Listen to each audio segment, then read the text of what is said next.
रास्ता पाऊन मौसी पचारू मौसी कहले सीधा रास्ता जाऊँ जाकि पहुँचले श्री जगन्नाथ मंदिर अच्छी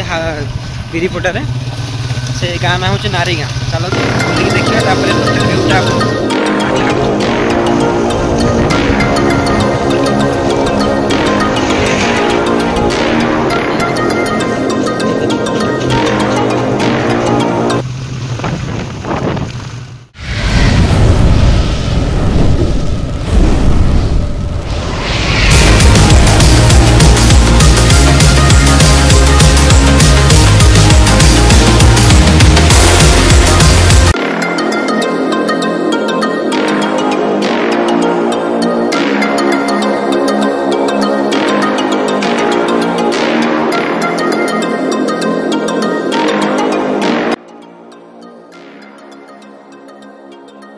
स्तंभ था ये गरुड़ स्तंभ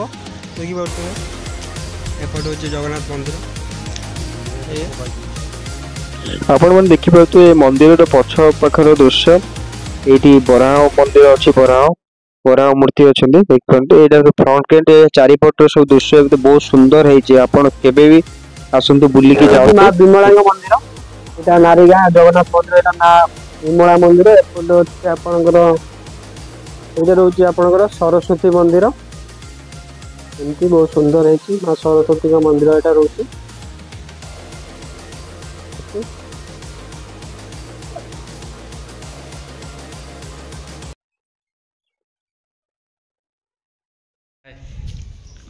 आउ कौन केते वर्ष है मंदिर 12 वर्ष मंदिर हो गला जगन्नाथ मंदिर आपण केते वर्ष है पूजा कले 5 वर्ष हो गला 5 वर्ष है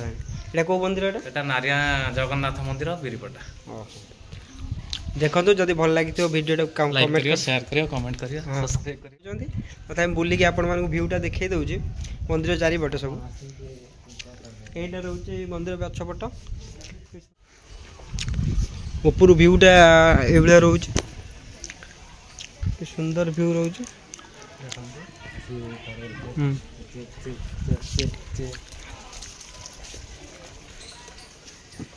ए पटे गोटे छोट दुकान भी अच्छी सेपटे ना बही कथा आम से बाबा बहुत वर्ष रही 5-7 वर्ष है बेले आसती ये देख नना बहुत दिन रही भोग खाई से पढ़ाती बुझे कि नना ठाकुर स्मरण कर सब आसती नना है ना भोग सबुदिन तुम खाओ हाँ एपटे माँ लक्ष्मी का मूर्ति देखिए तुमको बहुत सुंदर है भितरटा ना ना रही माँ लक्ष्मी का मंदिर अंधार माँ लक्ष्मी मंदिर एत सुंदर है देखिए विराट बड़ा घंटी भीतर एत सुंदर दृश्य अच्छी सब काचर सब डिजाइन सब जानी पारे माँ लक्ष्मी मंदिर एत सुंदर है बहुत घंटी